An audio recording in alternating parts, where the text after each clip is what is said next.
I think it is. Yeah.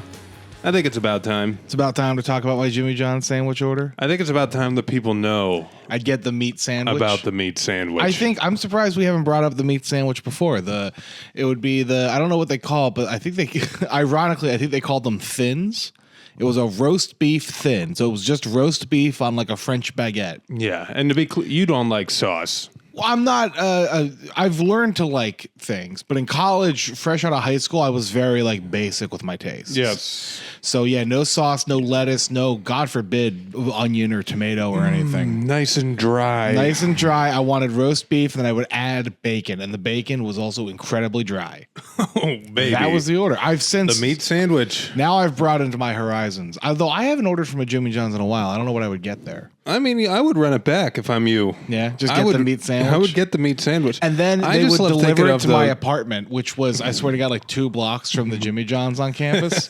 So that kid must have been like, this fucking guy just gets roast beef and then makes me bike over. Roast beef and bacon. Roast beef and bacon on a bicycle. You got to give him your little hoagie. You also were a big fan of the bacon pizza, I remember. I love bacon I still love bacon on anything, but I used to get a bacon cheeseburger from a place on Girard that would deliver over to Temple. That was my move. Yeah. I don't know why it had to be that place, but it was just available on Grubhub, I guess. I do like bacon. Bacon on anything. Bacon. I mean, I love a club, right? Chicken club, turkey club. Love a turkey club. I do hate that like bacon became a meme. You know what I mean? Where it's like, bacon on everything. Bacon flavored toothpaste. Like the narwhal bacons at midnight. Who the fuck memed that? I don't know. Fucking assholes on the internet.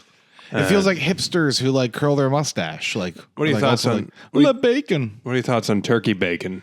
It's not. I mean, I respect it for religious reasons, obviously, but not a fan personally. It's got to be crunchy. Yeah, they do. They serve it at my office. Mm-hmm. They'll do bacon, and then they put the turkey bacon next to it. I don't know if it's just. I guess it's just like baked in an oven on a sheet pan or something, but it comes out and it's rubbery and gross. I don't even know how it's pink It feels like they're trying to. I've never had it's never been pink. It's always like darker brown when I eat it. No, when I ate it, I'm like, you're not even trying to look like turkey. They're trying to pull a fast one on you, but I'm like, you're not slick. You're not slick at all. I know what this is. Yeah. It's just not bacon. We've been eating bacon our whole lives.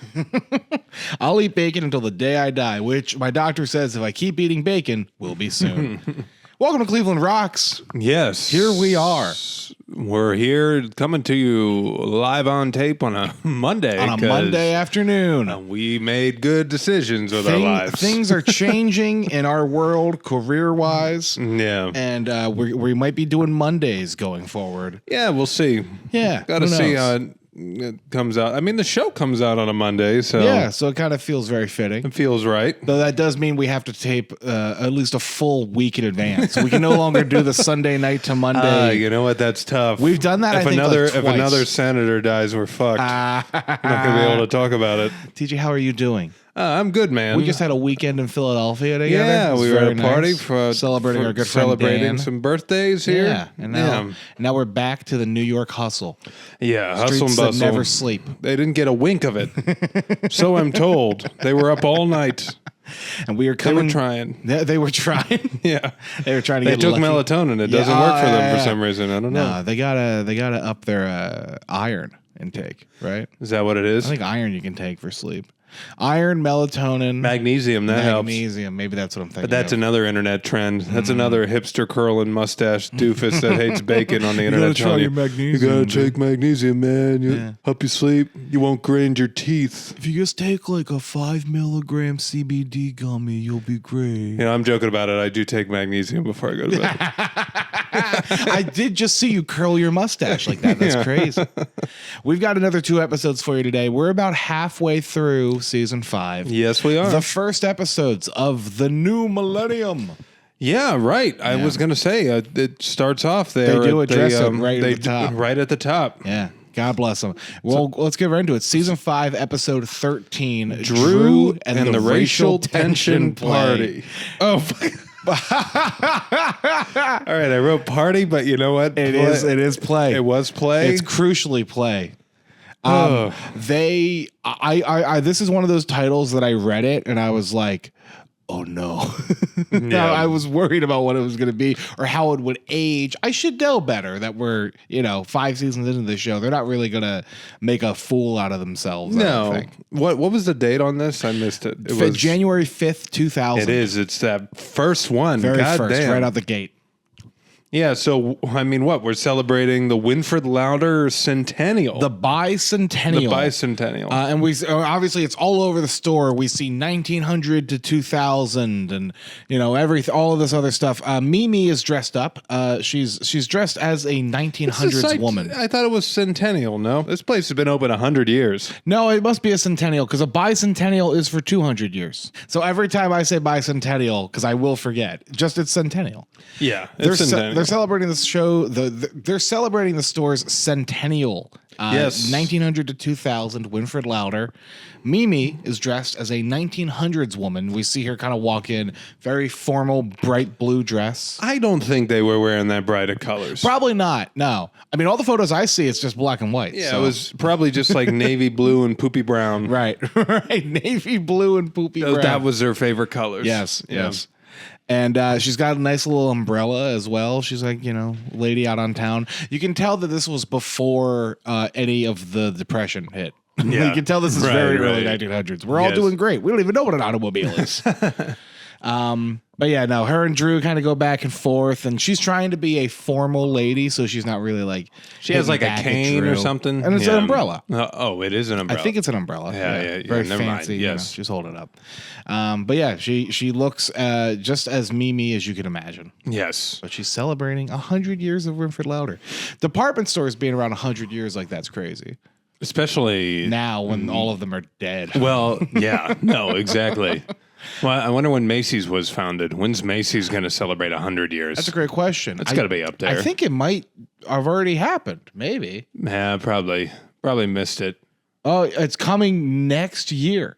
Or no, this year, Thursday, November to Thursday. No, it's the Thanksgiving parade. It's the 100th Thanksgiving Day holy shit. parade. I was like, if I just said that, it's Thursday. There we go, dating the episode. No, it's 100 years of the Thanksgiving Day parade, but does that mean it's 100 years of Macy's? I feel like you got to be around a few years before you're like, we're going to be celebrating Thanksgiving. No, they started it in 1924. But if the tradition started during, they took a hiatus during World War II. What was going on during World War II that we couldn't have a parade? They sent that big Snoopy balloon to Germany. He had to go after the Red Baron. Yeah, when they were coming down on D-Day, they never show those photos of the parachuting, holding onto the Snoopy balloon. Oh God. Lewis enters this scene and we hear that is he bailing on plans here at the top, or is he just telling Drew about his plans? I don't. He shows up in a suit, so he's got a very fancy occasion. Yeah. He's going on a date.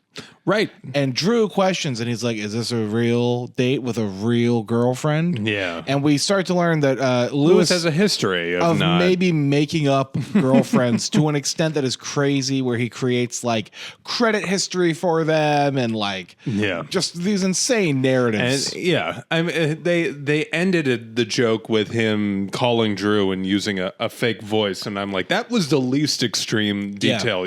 No, yeah. I'm pretty sure it sounded like he was saying like he made up like a social security number for this person, teeth records and things. Yeah. Just an insane amount of lore. Who's asking for a social security number? I would have like. Does that reflect more on your friends? I mean, to be like, oh yeah, she's real. What's the last four of her social? I couldn't even tell you my girlfriend's phone number. No. I literally every time I ask her, I'm like, my fiance. Sorry, but like even at that point, I'm like, you can't remember phone numbers anymore. Pretty sure there's a 6 in it. Yeah, I know. I got an 818. I know the area code. Okay, there you go. Yeah.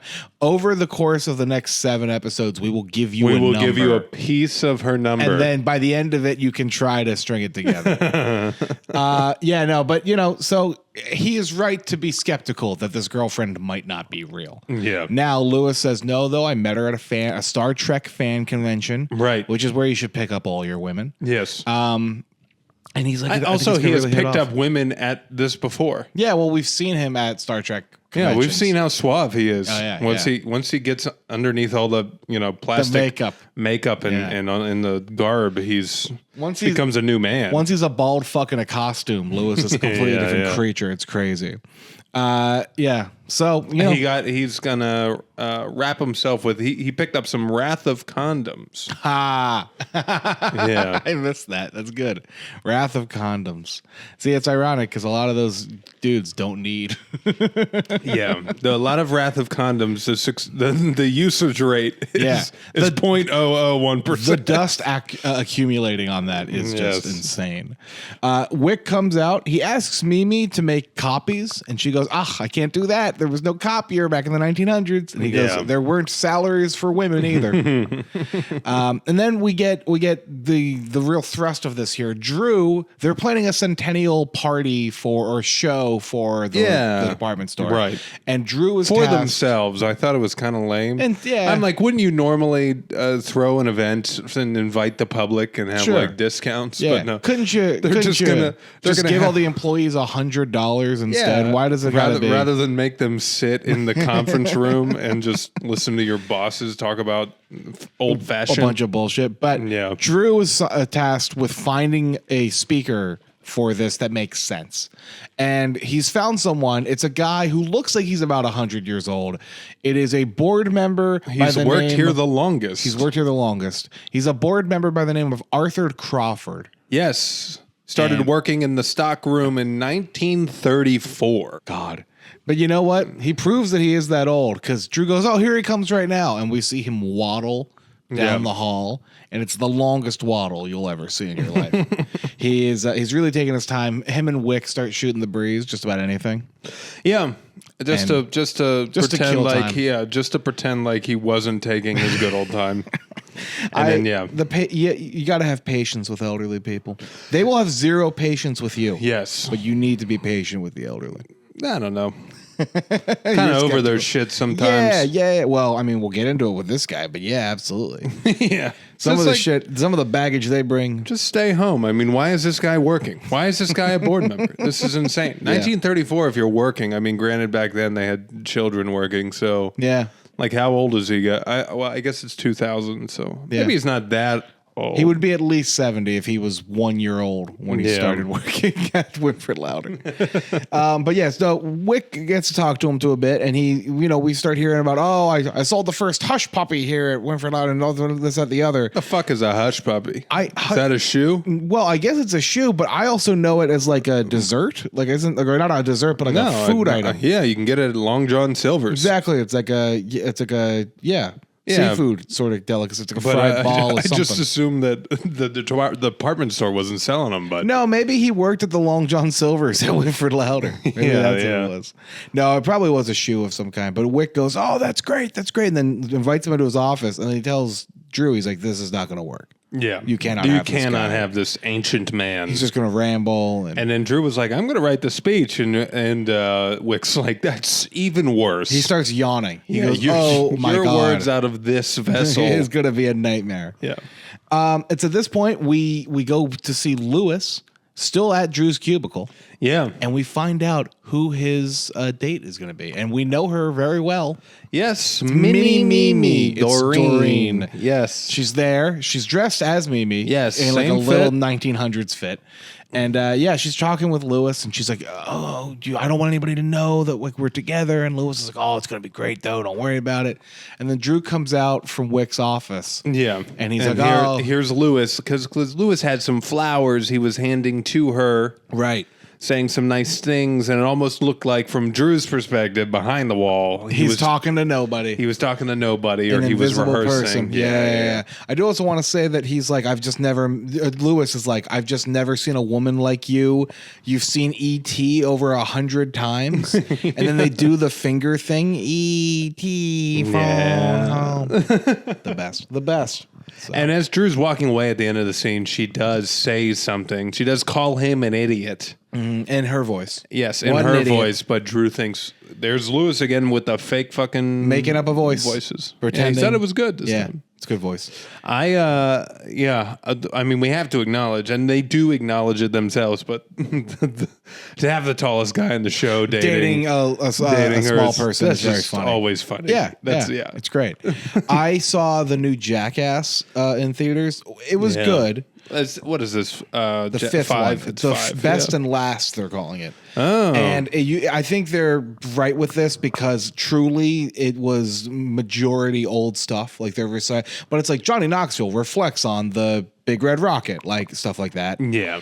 But they showed, I haven't seen it in forever. I don't know if it's from one of the movies or the show, but Wee Man getting in a bar fight with other little people, and then little people police come to break them up. And then somebody gets hurt, and they bring in little people paramedics with a little stretcher to take. I was crying, laughing to the point where it was like it was the Friday before 4th of July, and Stasia was like, "You gotta stop." I was like, "No, you're embarrassing me now. You're laughing too hard. I don't know why. I don't mean it out of a malicious place, but there is just it's funny. They wrote that to make you laugh. Person is hysterical. It's truly the little stretcher's hysterical.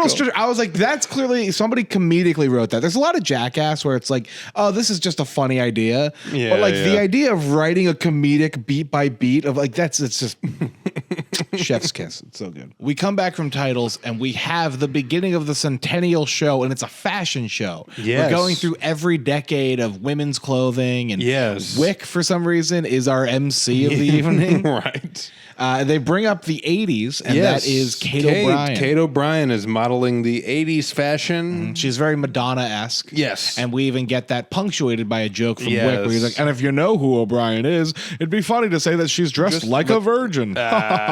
She says she's going to kick him in the nuts. Right in the... but she used another term She used an 80s term that I did not recognize. Right. And I neglected to write it down. And you know what? That's on me, guys. If you were alive in 1980, tell me... I think most of you were, based on the demos we have. Write us every word that you used for nuts back then. Yeah. And we'll figure out what it is. Cojones? Yeah. Cojones feels like it was before the 80s, though. I'm trying to think of other slang for balls. Talking balls. Yeah. Welcome to Talking Balls. All the basketball guys that would log on. Why do they hang like that? Yeah, they think it's a sports thing. We're talking testes.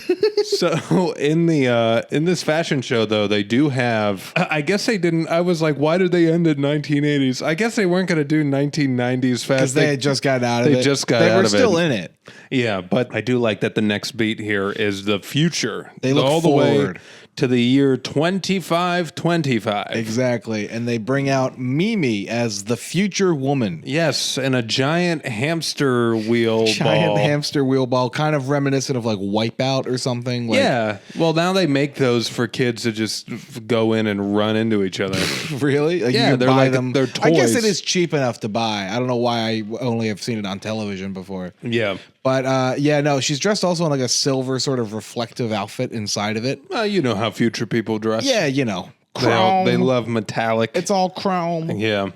But she's in there, and it's going great. It's going great, but there is a bee in there, which is what gets her off the stage. Yeah, she has to run away because she's trying to avoid the bee that is trapped in the ball. Yeah. There's been a lot of bees this season. I feel like sometimes they bring in things like monkeys. They bring in a lot, and then they can't get it out of their head. Yeah, they keep writing it in. Do you remember? I don't know if it was this season or last season, but the bee that distracts Drew and he almost kills Mimi with his car. Yeah.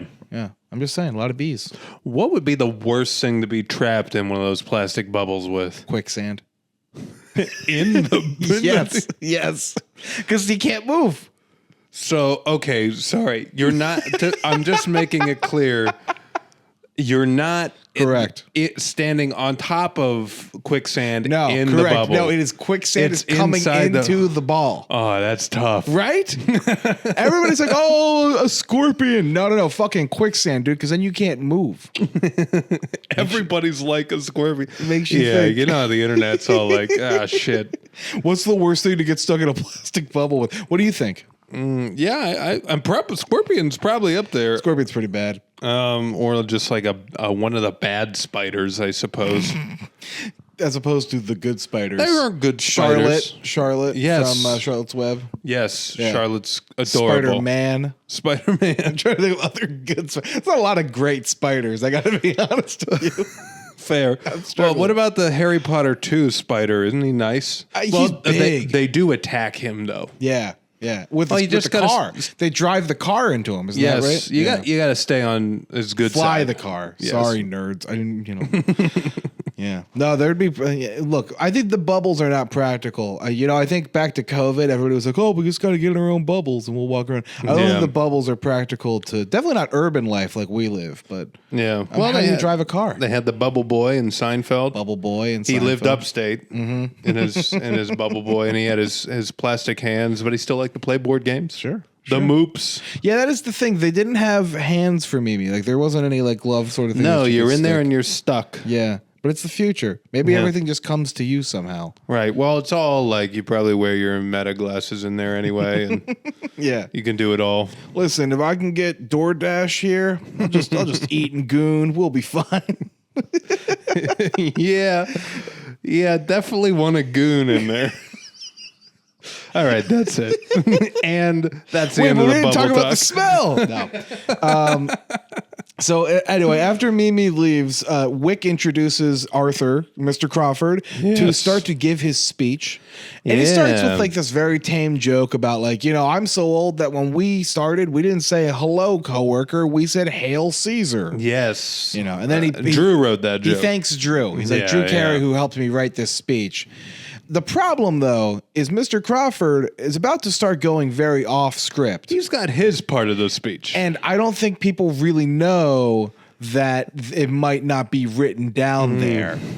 So anyway, he starts talking, and as he continues, he's talking about how much he loves the building and all the employees, but then he also starts to talk about specific racial and ethnic groups and where they tend to work in the building. Yes. Starts off, as you do, with Jews. Yes. Starts off with he all those says Jews they in work in accounting, and they're very good with numbers, but they're always off on their, quote, cockamamie holidays. There you go. Drew tries to pause him at this point. Side note, great word. We got to bring that back. Yeah, cockamamie. Yes. Cockamamie is a good word. I agree. I think I can understand why it might have lost its presence in the world, though. Wait, what is it? I'm thinking about the prefix of that word. I think it might not be helpful. Oh, sure. Yeah, all right. I was like, wait, is that like a racial word too? No, it's could you imagine? TJ, you just said a slur. Cockamamie. And I just praised it.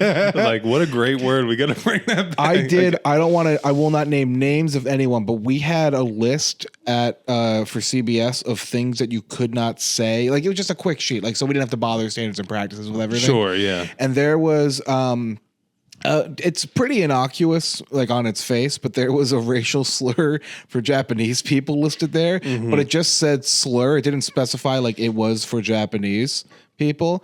And I had a coworker look through this list, and she's like, LOL, why is this one here? And like started like, and I was like, don't post that on Slack. You should not use that word. Maybe it might seem, it's 2 words, might seem pretty innocent. It is not innocent. My grandfather said it a lot. You shouldn't do that. Just go say it out loud. Yeah. I think if it's on a list of do not say, you should never put it on Slack. Let's just definitely not Slack. Yeah. That shit's forever. Anyway, he starts going there. He starts going to Jews, and Drew's like, maybe you just stick to the script. Yeah, maybe read what I wrote. Yeah. And then he starts talking about the Mexican colleagues and how short their lunch break are, how hardworking they are. That's sort of, And then, of course, the creme de la creme, he goes to black people, and he's like, you always want blacks in security because they know their cousin already stole the stuff, so they know where it is. Right. All this, and it's just, to which Chuck, we get an appearance from Chuck here in the. He's like, Kelly Perrine. Yes, Kelly Perrine. He's like, I'm leaving. Security is officially gone. If you guys want to rush the stage right now. Go ahead. Security's on break. Go attack right this now. guy. Yeah. Everybody's starting to leave. We get shots back and forth between the crowd and the dais, and you see people starting to leave, like upset and enraged. To which Drew stands up and he's like, hey. Just to be clear, a lot of this was ad-libbed. Yes, yeah. To no one, essentially. He's pleading his case. Yeah, it doesn't really matter. The next day, Drew is late to work, and There's a lot of Winfred-Lauder employees, a very diverse cast of characters. Yeah. More diverse than we've ever really seen walking around the office, if I can just say. Yeah, I'm pretty sure there is an Asian man there, and I don't think we've seen that in Winfred-Lauder at all. I don't think so at all. Yes. So all these people are gathered around their desk, ready with pitchforks to yell at Drew. Yeah. Mimi is like, let he who has not sinned cast the first stone. Right. And of course, I have not sinned, so I got my rock. And she's got this big ass rock. She starts throwing. Drew walks in, greeted by the mob, Yes. the angry mob. And he tries to basically be like, I tried calling people last night to apologize. Yeah, it wasn't me. They weren't my words. No. And Chuck comes in to defend him and is basically like, I agree that I don't think Drew was responsible for what that guy said yesterday. Drew Carey has been rejected by women of all races and creeds. Yes. There's no way that Drew... He's really trying. I love it. But basically they're like, look, regardless, we're upset. Happen. This guy has to go. They need him fired, or they're going to strike. Yeah, they threaten to strike. They threaten to sue. So Drew is like, I don't know if a lawsuit's really going to work because it seems the company can weasel their way out of any of that. They've got really good lawyers on retainer. So Drew goes ahead and he's going to call the board in front of everyone. He's going to demand that Crawford either apologizes or resigns on the spot. Right. And as he goes to dial. Yes, he calls the board. He gets an automated message that says, "Oh, the board, can't come to the phone. We're going to forward you to someone who can help handle your business." And then it goes straight to the desk of Drew Carey. You've reached Drew Carey. Yes. He's like, it's all cyclical. Everything lands on this poor Drew Carey fella. Yeah. But here we also see the infighting of the races in the employees, right? This has touched a nerve that's going to spread throughout the whole building. Yes. Yeah. So you got the as we talk about lawsuits. The Asian guy he asks the Jewish guy, "Hey, do you know any good lawyers?" Yeah. And he starts going. He's like, "Yeah, my brother and my other brother." He's like, "Wait, why'd you ask me though?" Yeah. He's like, "Well, I'd never ask her." And points to the Mexican girl. Mexican girl gets upset. Yeah, right. And then Wick comes in eventually at some point, and he's like, "Oh, everyone get back to work. I know all about the negative stereotypes. Oh, you sound so smart with your English accent. Oh, I've always wanted to have sex with a man with an English accent." He says, "No one's getting a handout." Yeah. We should also point out, Chuck says that he's tried to advance at Winfred-Lauder. Yeah. And he says that he now knows he won't be able to security because he points out blacks always stay in security. And he's like, well, that's why. And Mimi similarly goes, yeah, I've wanted to not just be a secretary, but they keep me here because I'm a sex object. Yeah. I said I'm a sex object. Yes. Waiting for a response from people. I do like the consistent theme. Like, obviously, Drew gonna pile on Mimi. Mm-hmm. But that everyone else is kind of in agreement. You are insane. Yeah, I think people know. I think Everyone people knows. can understand what's going on. Yeah. And also, she doesn't make her life any easier. She's not really as we've established, a pleasant person to be around. Everyone does not want to be around her. Yeah.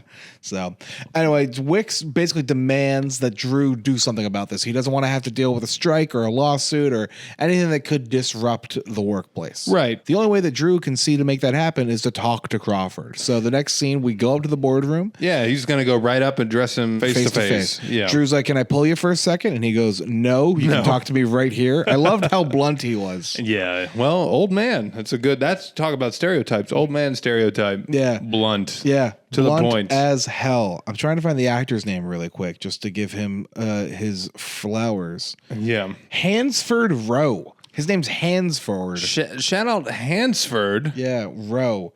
Dante's Now that's Peak, an old man name. Baby Boom.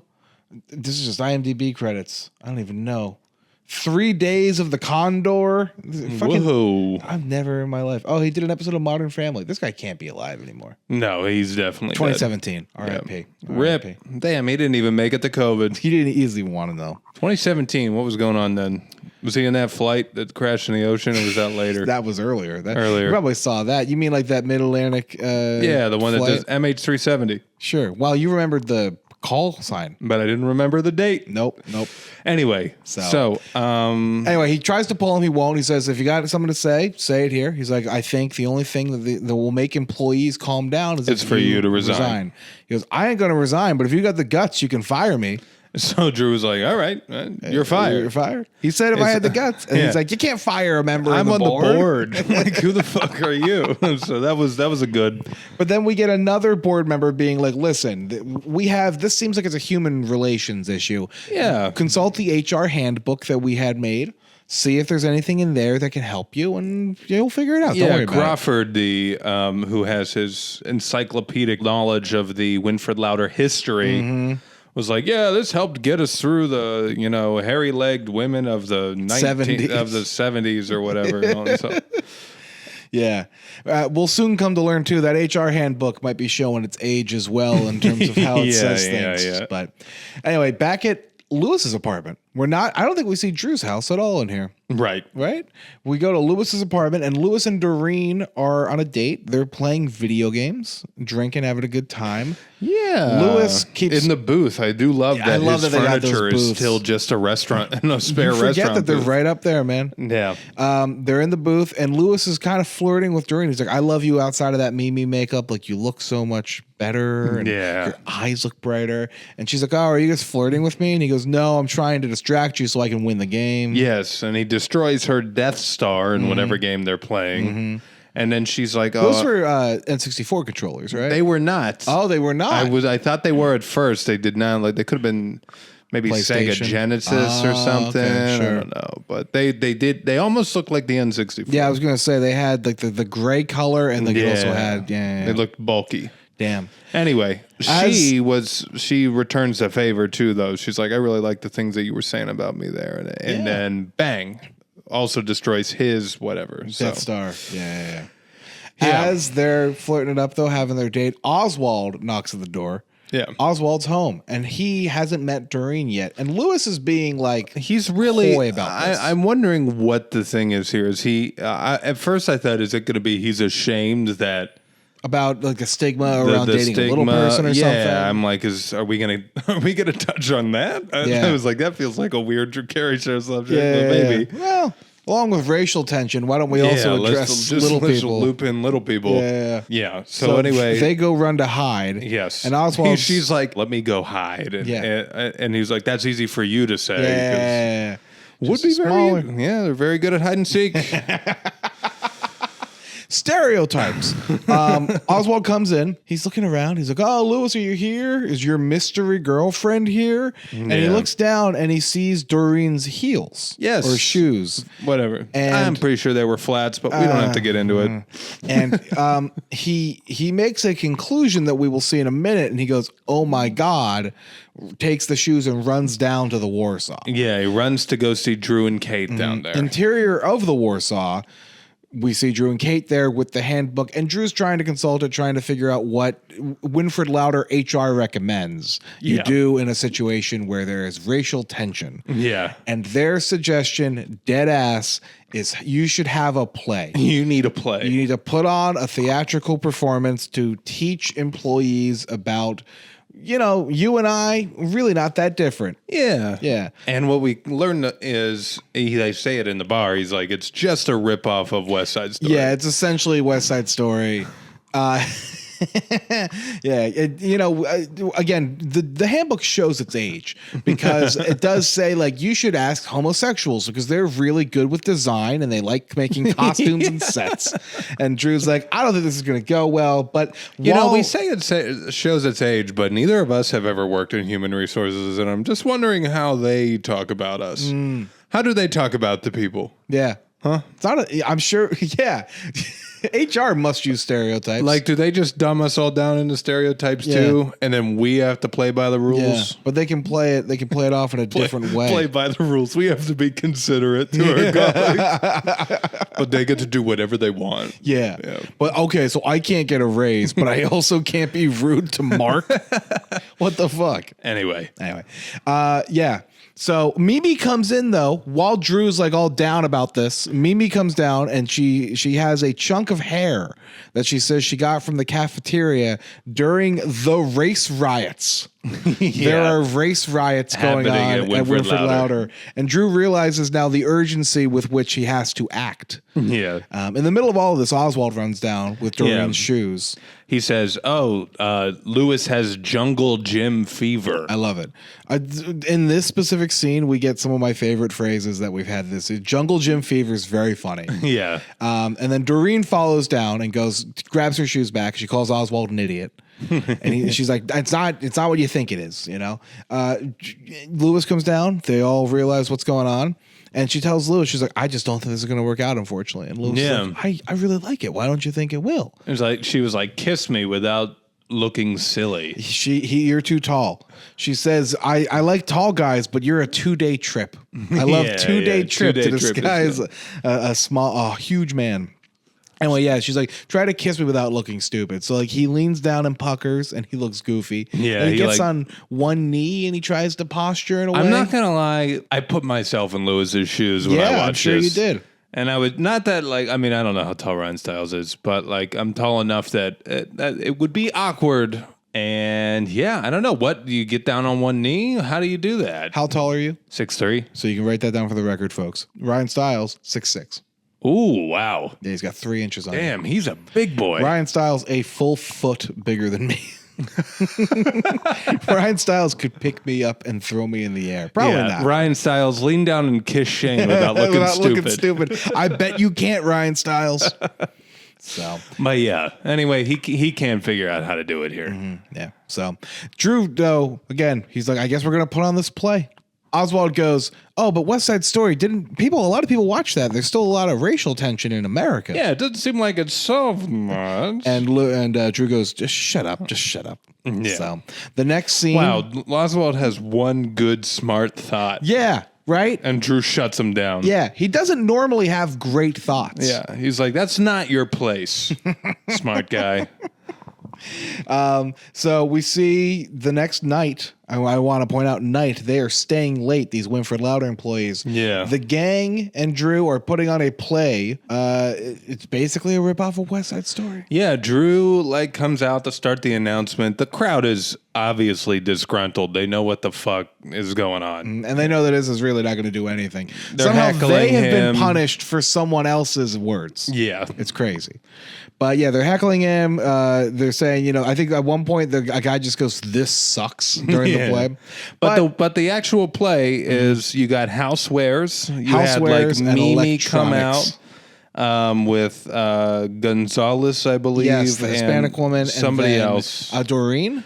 No, Doreen came out for electronics. Yes. Yeah. And electronics is Drew, Doreen, and Kate. Yes. Oh, Chuck is in house. Chuck actually has a huge kick flare moment. Yeah, he was really good. Theatrical. Respect. It's a good move. Yeah. So and we play into some of the tropes, they all laugh at electronics, the housewares people, because they're like, oh, well, you guys are just a bunch of cheap drunks who can do math. Yeah. But Drew falls in love with Gonzalez. So the two of them are falling in love. But they're not supposed to. But they're not supposed to. It's not going to work out. Yeah. He's different. Yeah. It's not going to make sense. Yeah. And then I think Mimi actually even pulls Gonzalez and goes like, you whore. Yeah. You'll never be touched by a housewares man anymore. It's getting booed. It's getting heckled. Yeah, the audience is like, we get it. Yeah. All right. Yeah. So it's Drew's like, you know what? Forget it. Screw this. I think I just got to go up to the board again right now and just lay down the law. Yeah. So we see electronics Drew go up and he walks through the boardroom and he goes, hey, I need to talk to Crawford right now. And the board is entirely new. Yeah, we look on the other side, and it is a fully black boardroom. Yes.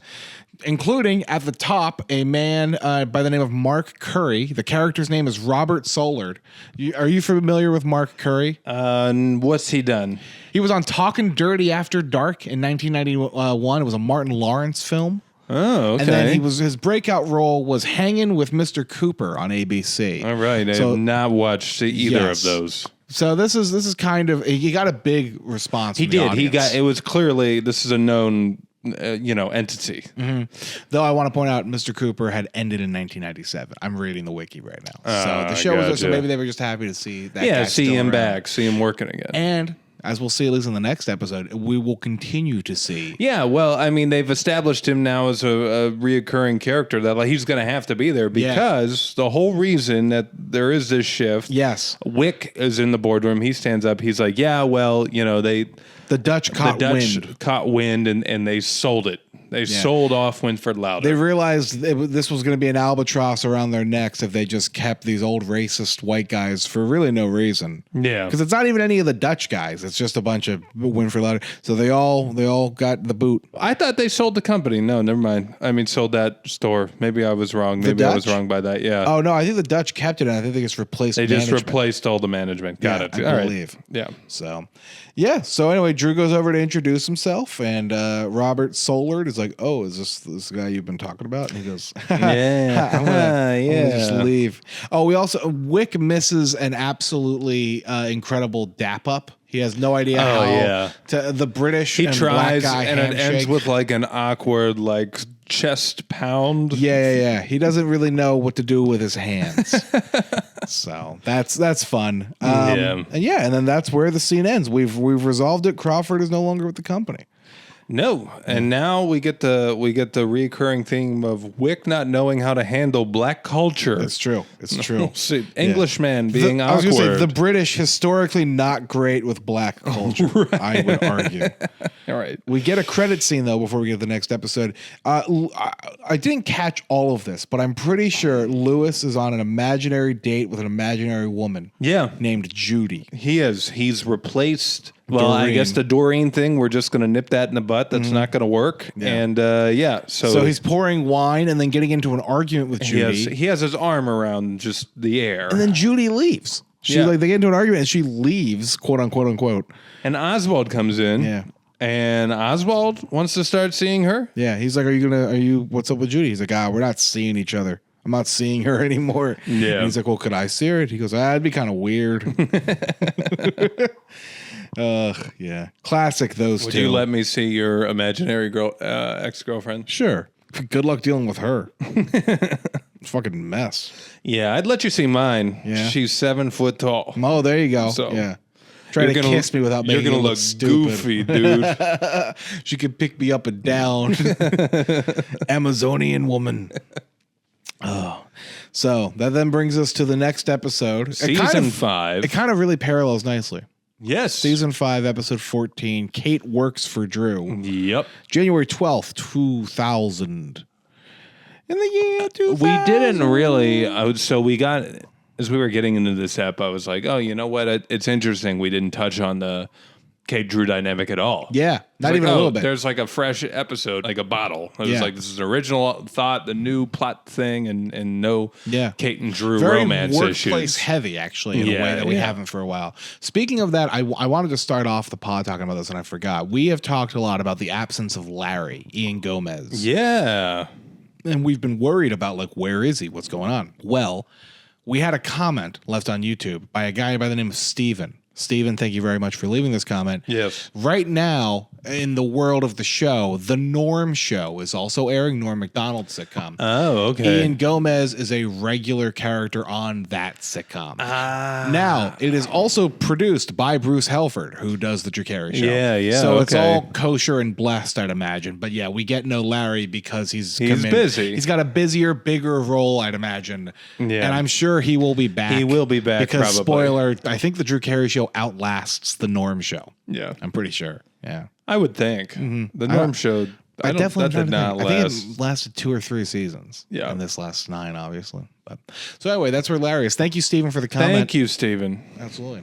We start off this episode with a group of Winfred-Lauder employees gathered around Frank's desk. We've never met Frank before, but it won't really matter because Frank has been let go. Yes, we'll never really meet Frank. They're giving him his last rites. Drew apologizes. He hates having to let people go when the store changes hands. Yeah. What are you going to do? So as soon as he leaves, everybody starts to take shit. Everyone's saying goodbye. Everyone's waving goodbye. And then, the second he's gone, everyone just jumps on his It's desk. a free-for-all. Mimi grabs a ficus. Yeah.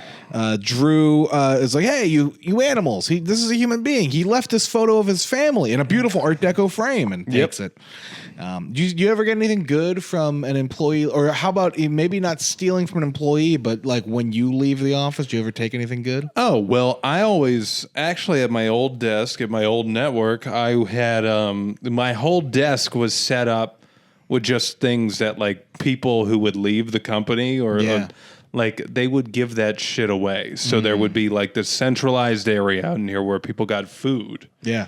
And they would just put all the free, and also like there were TV shows and people would like, PR people would send us promotional shit and everything. Sure. So all this to say, tons of free things, most of it junk, most of it things you don't need. A lot of mugs in there though and stuff. Yeah, a lot and of I would mugs. and books or whatever, and I would snag most of those. And then my desk was just covered in, I think I had like 5 mugs and like a bunch of books, and then I had a Duke's Mayo pennant. Okay. Which I thought was interesting. Sure, yeah. I left it all there when I left that company, though. And then now it was cannibalized by somebody else. Yes. The ads is the circle of life. Right. When I left Late Show just a couple months ago, I took, and you can see it right here because we're in my apartment, that bobblehead of Shaq and the General from the General Insurance commercial. That's the coolest bobblehead My I've ever coworker had it, and he was like, "Do you want to take anything?" And I'm like, "I would like the Shaq and the General bobblehead." Shout out Nick. Shout out Shaq. Shout out the General. One of a kind. I bet you I can't even find that shit on eBay. No, you can, but it's very expensive. Now, the reason I haven't sold it, to be very honest with you, is the General head doesn't bobble. It was glued back on. Shaq will bobble like a motherfucker. The General will not. So Yeah, that rules. yeah, I do like that they are best friends in bobblehead format. Like they're just forever. It's a pain Oh, I in the thought you ass. meant in real life. Oh no, well they should be. They are boys in real life. Yeah. Well, Shaq appreciates our American service members. Yes. Yeah, he appreciates our American service members. He appreciates our doctors. Unlike Chuck. Chuck appreciates nobody. No. Chuck hates everyone. Especially Galveston, Texas. Those big women in Big women in San Antonio. It will never get old to me. And then the fact that they did the finals thing from San Antonio. Anyway, I love it. good. I love all of it. Anyway. Wick comes out and he asks Mimi to try to hold Mr. Soulard, the new board man, ahead of their 10 a.m. meeting. Get him a coffee, get him a water or whatever. I will probably not be here, I think he says, or something like that. Yeah. And he's basically afraid that now that management has changed, he's going to get fired. Yeah, he thinks he's going to get fired and he's going to have to go back to England to Mummy. And he was like, and Mummy's alcoholism and endless stream of men. Yes. And then we have this weird, like, he stares up into space and he's like, they can't all be uncles. Shit. We get Mimi and Drew just like, Jesus, man. Like, just looking at him. Yeah, he can't go back. So he's afraid. So he's basically just going to try to outlast a meeting. Yeah. He's going to try to avoid Just this going to man keep at every avoiding him. opportunity. If he can't see me, he can't get fired. Very George Costanza. I thought the same thing. The Yeah. Penske file. I thought just if I'm just, keeping my nose to the ground. Mm-hmm. Soulard comes down and he wants to try to find Wick, and Mimi's, skittish at first, and then he makes some remark like, well, if you want to be a good assistant, you should really know where your boss is at all times. Yeah. So she gives him very specific directions. So he's going to be in the third stall in the men's room. If his shorts are down, just go ahead. It doesn't matter. yeah. But while he's waiting for this, he also pulls Drew aside, and Drew's like, oh shit, I'm going to get canned here. Yeah. And he's like, no, Mr. Carey, we will not lay you off. You do the work of 2 men. Yeah, you do too much, if anything. Yeah. So you get an assistant. We'd like to offer you some help. And Drew doesn't know how to take this. He's processed. It doesn't make sense to him. He starts crying. Yeah. And Soulard's like, are you crying, man? He's like, what have they done to you? And Drew's like, what haven't they done to me? He has a lollipop. Yeah, in his it all suit ends jacket. with a sucker. Yeah, he has a lollipop in his suit jacket. I think he says it's like for his kids when he picks them up at daycare. Yeah. But he's like, I think you need it more. And Drew's like, you're a good man. So yeah, Drew gets an assistant, which is really cool. Simultaneous to this happening, Kate comes down. Kate got fired from her last assistant job. Yes, because Mrs. Lauder, now that she's no longer in charge of the board. Yeah, no longer needs an assistant. She also says that her evaluation with Mrs. Lauder did not go well. And Drew's like, well, what went wrong? And she's like, I don't know. Something about me not listening and my bad attitude. Who cares? I wasn't listening. So anyway, she's like, "Oh, do you have any, word on anything? Anybody hiring anything? Yeah. And do you need assistance?" Drew starts, looking at the classifieds, trying to beat around the bush because it's very clear here. Drew does not want to hire her.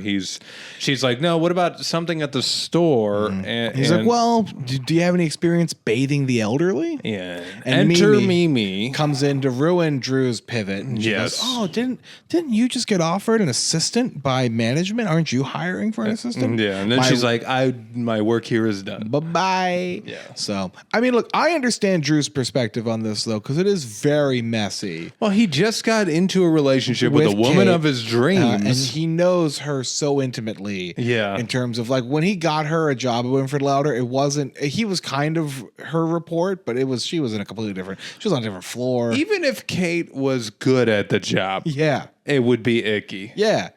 We'll see later on. From an HR perspective. Right, exactly. But then to also pile on that she is just the worst people person. Yeah. Yeah. She don't got no skills. Right. So She doesn't even pitch herself well here. No, not even at all. She's like, man, I'm a fresh slate. I don't even know how to work a computer. I didn't even turn it on while I was her assistant.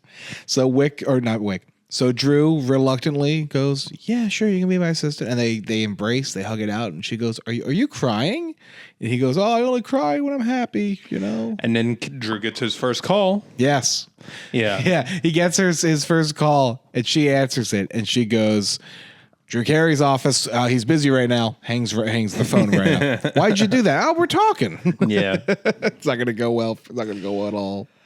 So next scene, we're at the Warsaw. Yeah. You got Drew and Oswald, and Drew talking is about the prospect of Kate being an assistant. Yeah, Drew is lamenting this hire. Oswald doesn't know that he hired her yet. Right. Well, he knows that she got fired. But he knows he got fired, and he's like, we all saw that coming. Yeah, right? and then he goes, she's anyone that hires her is a dumbass. Uh-huh. And he goes, I hired Kate. And he goes, well, let me finish.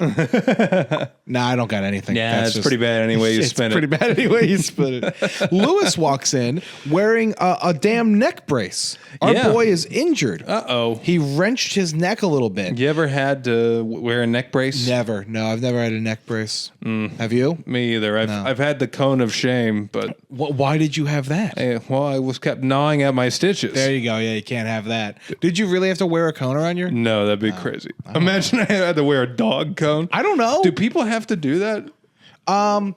No, there's no way a person has Probably to do not, that. right? I'm trying to think of a reason someone would have to do that. I'm sorry, I made the joke because I thought it was obvious, but now I'm like, there might be somebody out there trying to bite at their stitches. We need to be sensitive. If we've learned anything, I'm going to put on a play to teach us to be sensitive to people that have to wear cones. Anyway, so there is worse news though here. He injured himself while driving Oswald's car. He did not ask permission to drive the car, and he completely totaled it. The only thing left are the keys. Yeah. So Oswald's pretty pissed about it. Yeah, and Oswald was also like, what else have you borrowed that I'm unaware about? And he's like, I borrowed a pair of your boxers. Those are also totaled. They weren't brown when I bought them. It's very bad. So at this point, we have like a random woman from the bar walk over to Lewis, showing some genuine concern for him. Yeah.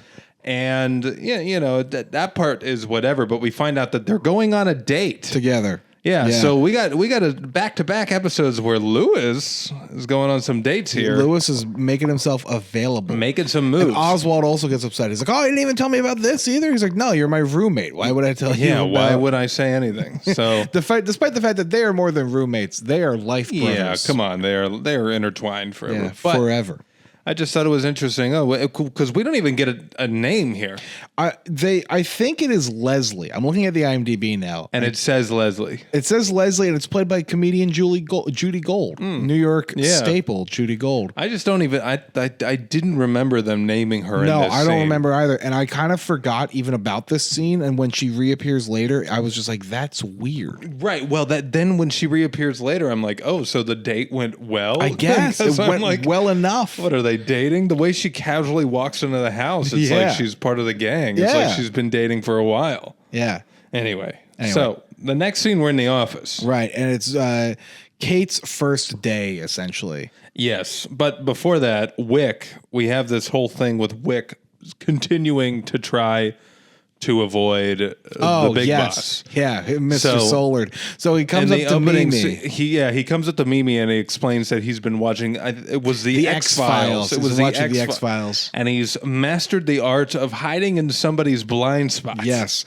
he's out of their blind spot, out of their peripheral vision. So he demonstrates it for Mimi, and he just goes to the left of her, and she pretends to go. She's like, "Wow, where did he go?" I need the reference in the X-Files so I can understand what this bit is, because I mean I do get the silliness of it, but I'm like, what was the is it just because the haunted figures in the X-Files, the extraterrestrials, they were hiding all the time, came out of the shadows? A very quick Google. An embittered Vietnam War veteran can somehow make himself invisible to everyone around him. So he's murdering military officials. Oh, wow. I don't know. So I guess he knows. So there's a specific app. He learned to manipulate the natural blind spot and the human retina. That's him it. Okay, there you go. So it's a reference to a specific episode. Yes. I don't even know what episode. Hold on. I can find this. Season 4, episode 16, which aired when? what 1997. Okay, so it's still fresh enough. I was a 3-year-old joke.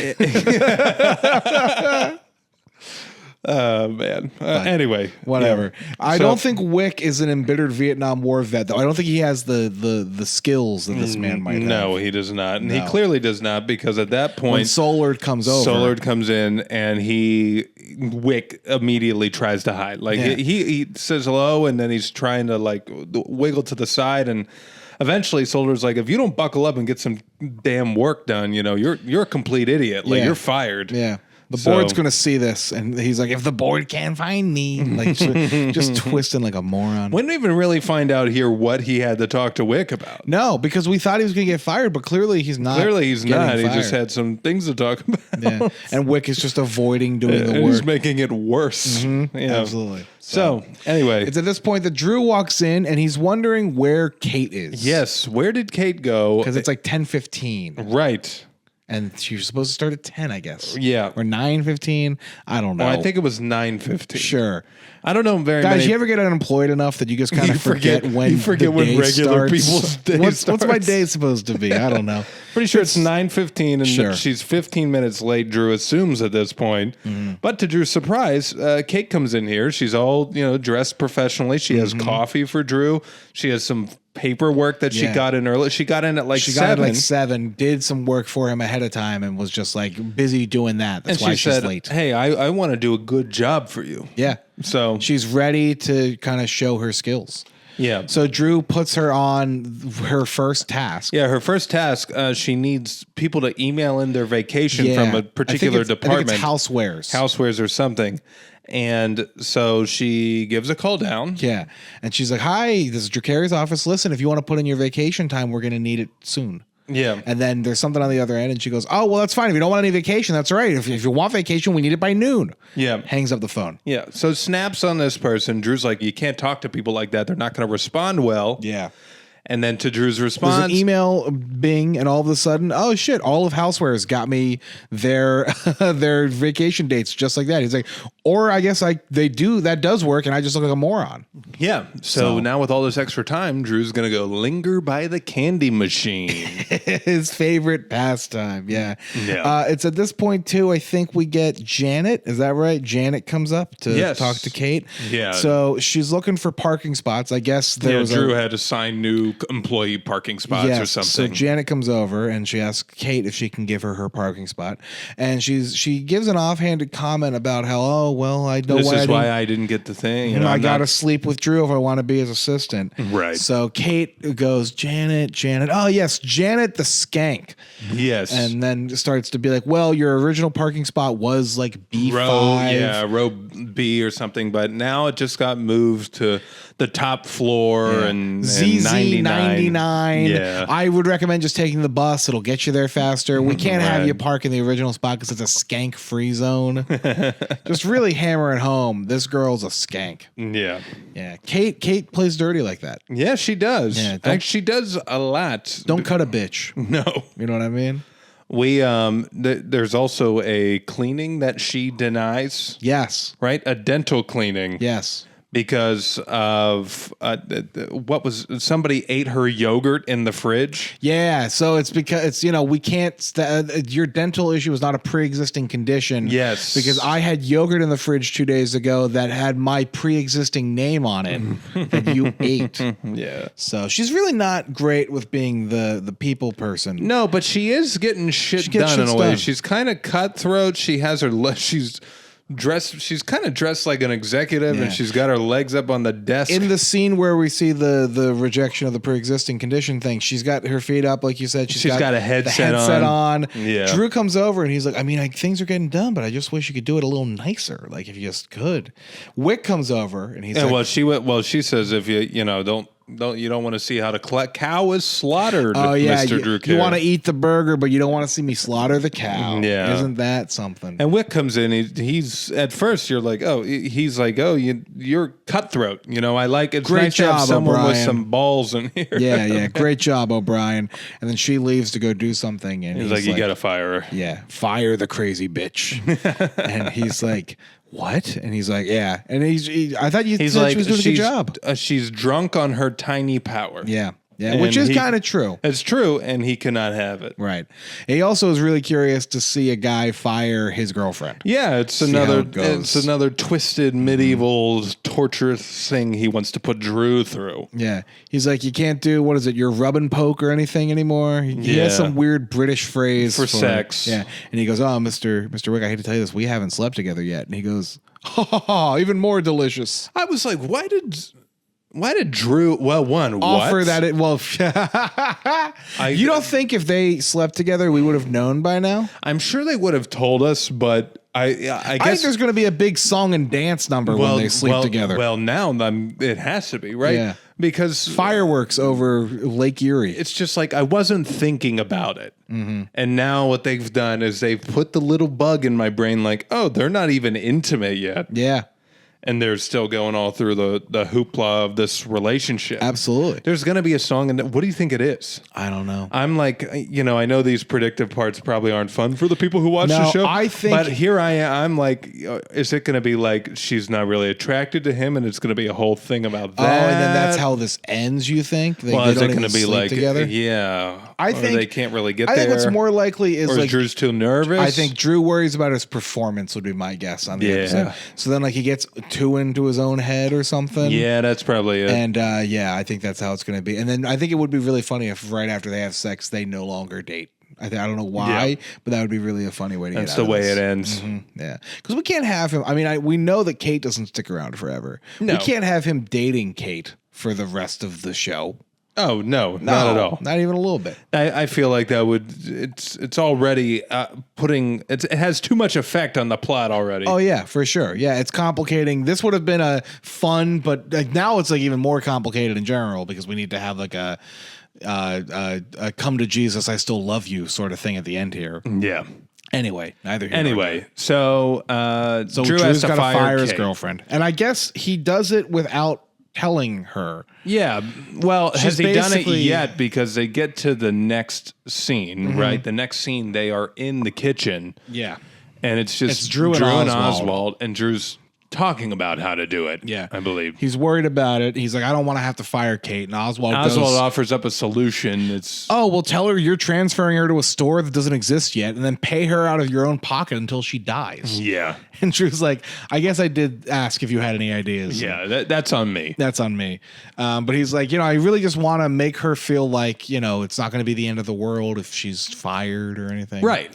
So Kate comes in and we get Oswald with one of my favorite lines. He goes, hey, Kate, doesn't work suck? Don't you wish you didn't have a job? Really subtle with it, my guy. Yeah. But before they can even really talk about it or talk about her performance. You get Lewis and Leslie, I guess, and this mysterious woman. And he has great news. He rushed home from their date, I guess, to tell him. Yeah, they drove by Crazy Al's car. Crazy Al's discount cars or something. Yeah, and there's a promotion that Crazy Al's is running. Mm-hmm. Who can sit in a convertible longest, and the winner gets to take home said convertible. Yes, in this January Cleveland weather. Yeah, who can sit in a convertible the longest? And it starts, I guess, on like a Friday night. Yeah. The problem I thought was obvious to me, and we see it at the very end here. They got to go to work, like all these. Yeah, they got to go to work on Mondays. Yeah, so I don't really know who can compete for this other than you would be excellent. I could at this do it job right now. Yeah, I worry about. I mean, I would be the opposite. I worry about a heat wave right now. But yeah, if we know any crazy car distributors that need Shane to sit in a convertible for. I could just sit around. Yeah, he'll do it for a month. Yeah, I don't want to jump, but Drew. Drew has the best line of the episode. We're coming up to it. So anyway, they're like, yeah, I'm gonna do this for you, Oswald, because I feel so bad that I wrecked your car. We're just gonna get you a whole new car. And it's like a nice car. Right? It's like a Chevy or something.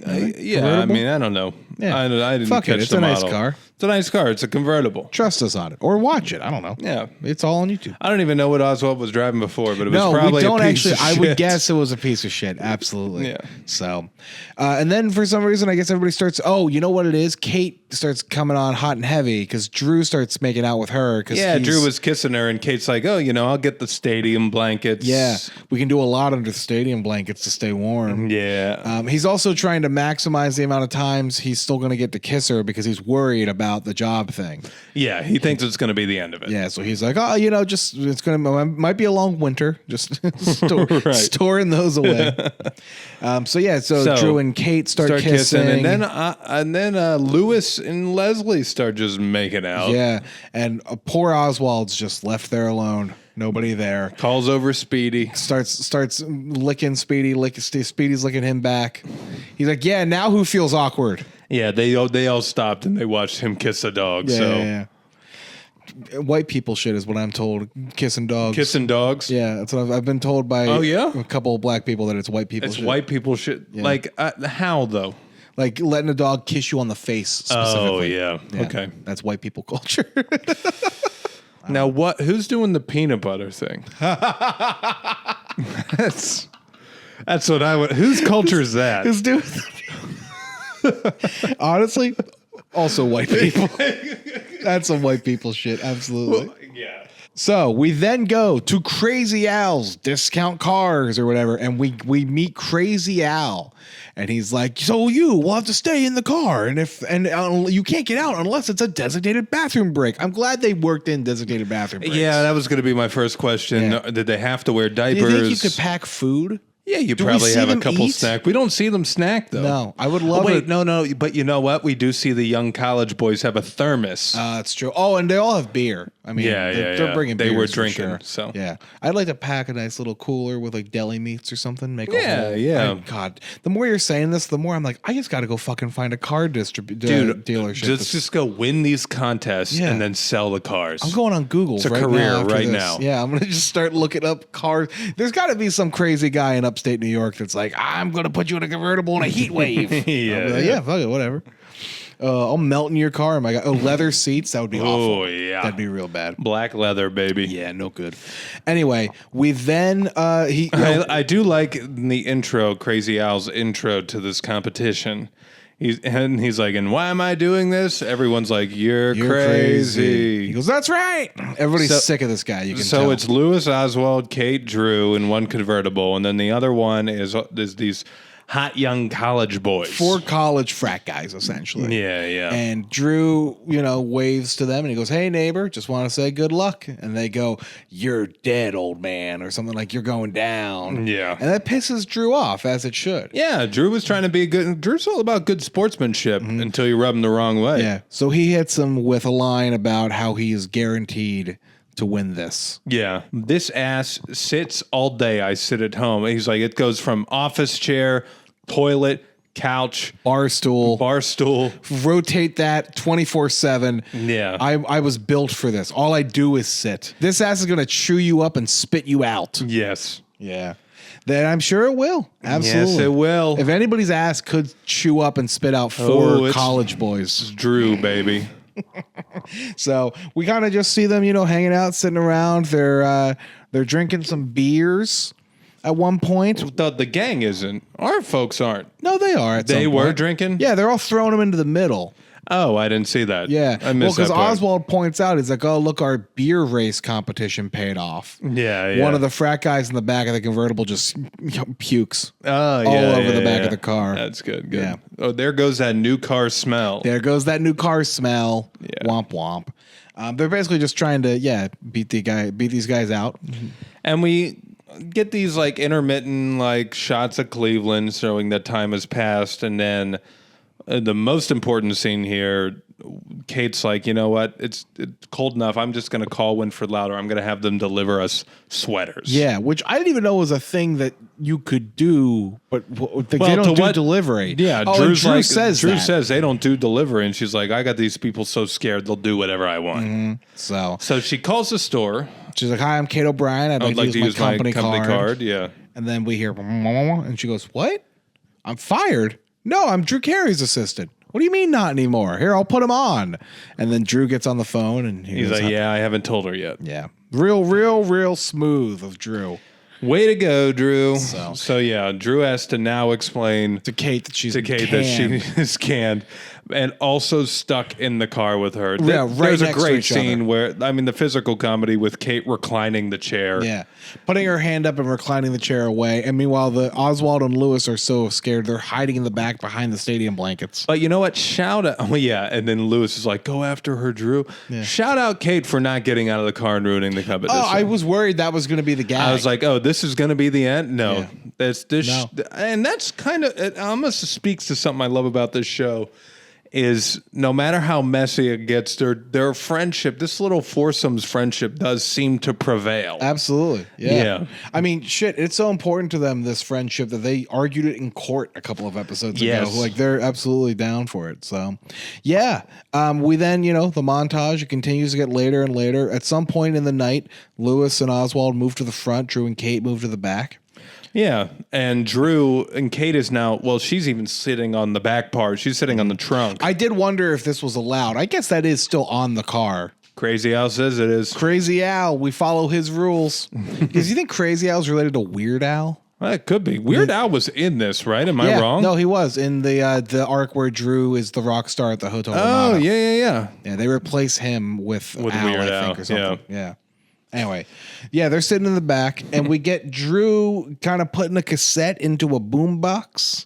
My first thought was like, what does it say? Anything? The the musical. Yeah, no, and then my first thought was the little Debbie commercial where the guy's outside of the girl's window and it's playing My Girl. It was little teenagers. Sure, but this all comes from a movie where it's the guy holding the boombox. Yeah, but I was raised on TV. Okay. And I watched. I was raised on commercials. Yes, I understand. I remember the oatmeal cream pie commercial. He puts in the cassette and he hits play, and then he starts lip syncing to the song that plays. Or wait, is it like what?